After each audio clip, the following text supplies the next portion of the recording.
What is up, guys? Welcome back to the channel. It has been a while since we have made a video, but coming back at you guys today with a couple updates on some stuff we've been working on in the shop. We have a 96 12 valve we just wrapped a head gasket job up on, and I'm gonna do some driving clips of that here in a second.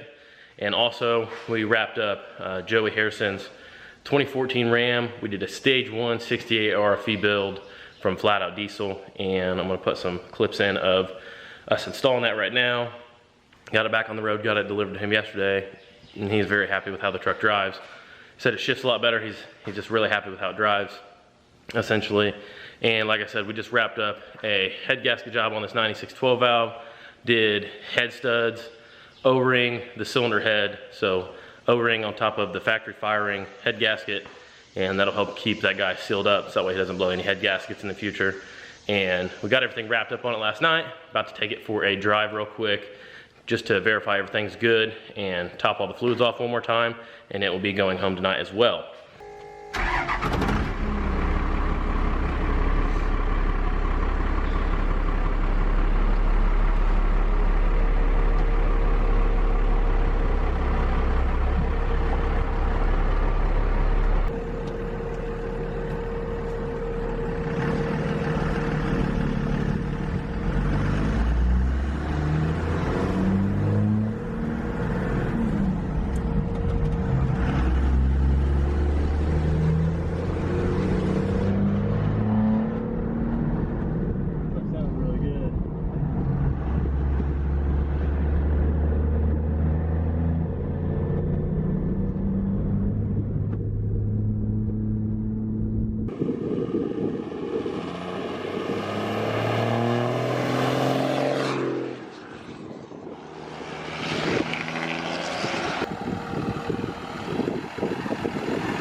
Alright guys, second thing we are getting started on today is a 7.3 liter Powerstroke. This truck has an oil leak, and I've diagnosed it already last week and got parts ordered, and today we're going to be changing the high pressure oil pump. So I don't know if it'd be possible for me to show you guys where this truck is leaking, but basically on the high pressure oil pump there is a I might be able to just show you with the new one actually. Let me go grab the new one inside, guys. Alright guys, now that pump is buried down there in the valley, and it has a nut that goes to the timing cover bolted on. It's got a couple seals right here, and I know it said gasket included, so I'm hoping the gasket is in here because it did say it came with one, but we will have to send the core back on this. Basically the old one is leaking right here. There is basically this big flat piece goes in there, and then there's a snap ring, and then the other one is pouring oil out the bottom of this down into the valley, and it fills the valley up with oil, and it looks like a rear main seal leak, but it's actually the seal behind this flat plate. So rather than messing with this high pressure oil pump, we just got a replacement unit since we're going to be pulling it off anyways. We have our new parts laid out here. We're going to go ahead and start removing the old high pressure oil pump. Looks like Bailey's starting with removing the fuel bowl off of the truck. Guys, that high pressure oil pump is buried down there underneath that fuel bowl. But once the fuel bowl's out of the way, it's really not that hard to get to. And luckily, the 7.3s are one of Bailey's favorite trucks to work on by far. Wouldn't you have to say? Not at all. They're junk. I don't know. These are a lot of people argue that the 7.3 is actually one of the most reliable diesels, even superior to the 12 valve. So why don't you guys leave a comment down below, let us know what you guys think. What is the most reliable diesel? I mean, definitely the fastest. If not the most reliable, definitely the fastest diesel. Sure. You get a TS6 on one of these bad boys and it's game over. Alright guys, we're draining some of the coolant out of the 7.3 to get us a little more room to the bolt. To the bolt that holds the high pressure oil pump to the gear behind there. Basically, we got the fuel bowl out of the way. All that stuff is out of the way. And now we are going to remove this heater core fitting right here. You can see it's right in front of where that bolt goes, and you have to be extremely careful not to drop that washer down the timing cover, because if you do, you're gonna spend a lot of time doing this job. So to just aid getting that bolt out of there without dropping it, we will be extremely careful, get all this stuff out of the way. That way we're not fighting around it, because I mean technically you could get it out of there, but like I said, it's just in the way. So we're draining some of the coolant out down there, and we're gonna get this fitting pulled out of the way, and then we'll take the nut loose. Go ahead and interrupt you real quick. Briefly, I want to talk about a product. Top Don actually sponsored today's video, and they have a lot of different cool products that we're going to be trying out on the channel in the upcoming months, guys. I already have a couple of their products, and one I want to show you guys today is the battery charger. Have it laid out over here. We're going to use it today on the Blazer here. Let me tell you guys, she's a unit. This is a 95 Chevrolet Blazer, pretty much completely rusted out, but I do drive the thing all the time, and I've let it sit here and I accidentally left the lights on and ran the battery completely dead. I'll show you guys real quick how dead the battery is. Don't mind all the trash in here either, but you guys can see it won't do nothing. It's completely cooked for now anyway. So we're gonna pop the hood and throw the Top Don battery charger on. Guys, we're using the TB8000. The cool thing about this battery charger, in my opinion, is the size. I can throw this thing anywhere. We just went on a jet ski riding trip over the weekend, and I didn't want to lug my big battery charger with me, so I just brought the Top Don TB8000, and in case one of our jet skis, the battery would have went dead, we could have easily charged it off of the houseboat. So guys, the way that this thing works is it just plugs into any outlet, and it has a couple different modes, which we're going to go over now. But to start with, we're going to see if we can get this battery charged back up, and I'm going to tell you guys how long it takes to get it charged back up to where it'll start. On this battery charger, it has an inline fuse too, so that way you guys can see there, kind of a little safety precaution. It's got a 25 amp inline fuse to keep you guys safe where you're using the product. So hook this guy on real quick, and then we're going to set a timer and see how long it takes to get this guy started back up, charged back up. So positive and negative. I like to hook it up first, and then I'll plug it in. Don't really know if that's the right way to do it. That's the way I like to do it.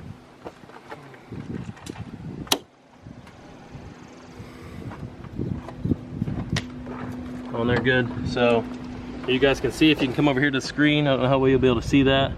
So right now it's in the 12 volt normal charging. We have 12 volt cold, we have 12 volt lithium, 12 volt small, 6 volt normal, 12 volt, I think that one is RAP, I don't know if that's the recondition. So we're gonna start with the 12 volt normal, hit OK, and this guy is gonna start charging this battery up. So it takes a second for it to turn on. It's gonna read the voltage and everything. It's got a little gauge here to show how far along you are in charging the battery back up. And then it will kind of go through the steps to kind of recondition this battery and get it back up to its 13 volts that it's going to sit at. So let's give it a minute, guys. I'm going to start a timer, and we will see how long it takes to get this guy charged back up. All right, guys, we just got the high pressure oil pump mounted back on the engine. It's an 18 millimeter bolt that goes through a gear that holds the high pressure oil pump to the rest of the timing gears in the front of the engine. And the two 10 mil bolts is bolted. Bailey was down at the bottom with the 24 mil and held the harmonic balancer while I tightened the nut back up. It tightens to 96 foot-pounds. Guys, you need to be really careful if you try to change one of these pumps to not drop the washer off that bolt, because if you do, it's going to go down to the bottom of the engine. Probably going to pull the engine out of it. But we got it swapped and it's mounted. So now we are in the reassembly process. All right, guys, the 7.3 is put back together minus the engine cover, and we're leaving that off for now. That way we can check for leaks. So I got the batteries hooked back up. I'm going to start with cycling the key to get the fuel pump to run, build back up, and kind of go from there. Puppy's got 320 on her.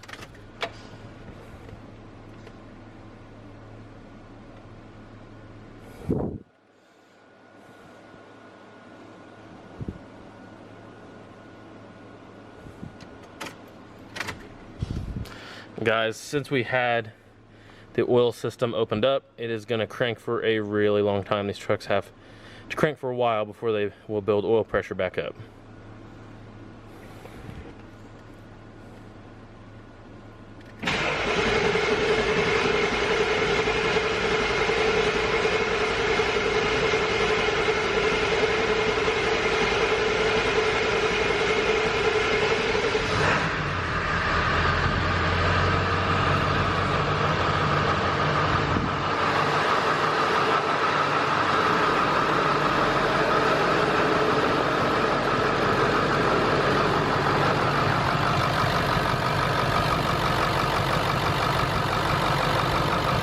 All right guys, we just performed an oil change on the truck and it does look pretty good. Don't see any leaks anywhere. Before we back this thing out to start cleaning the engine valley out, and guys, basically all I do by doing that is I'm gonna dump some Dawn dish soap and just kind of brake clean the whole engine valley out, and then use a garden hose to flush that and catch all those fluids with the pan below to get rid of those properly, because there's a lot of oil and stuff that you're gonna catch.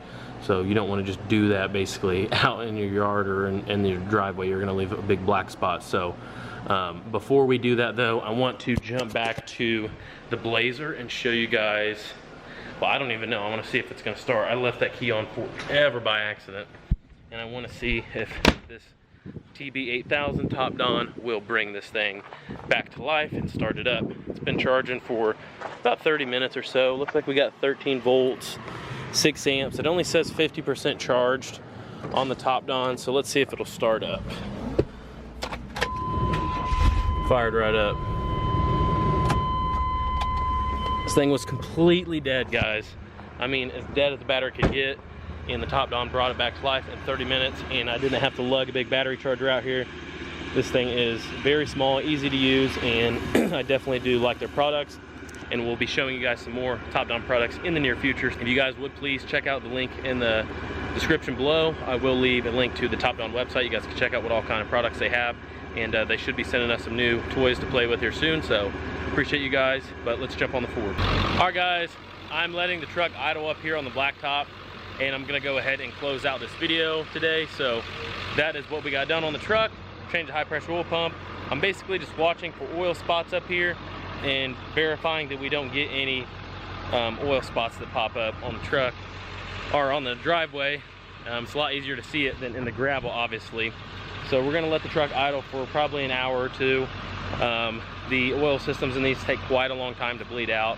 Even after just taking it on that 15-minute drive I just took it on, it still had to pump the oil back up. It does take a long time for these to get all of the air out, but let it run for about 2 hours, verify that everything is good, and it starts up after that when it's hot, and we will send this thing down the road. That is going to be pretty much it for this video. So that's how you change a high pressure oil pump on a 7.3 Ford.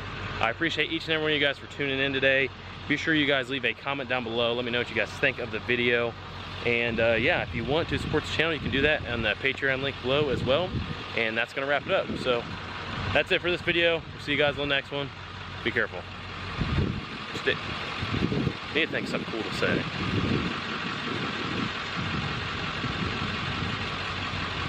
I don't know.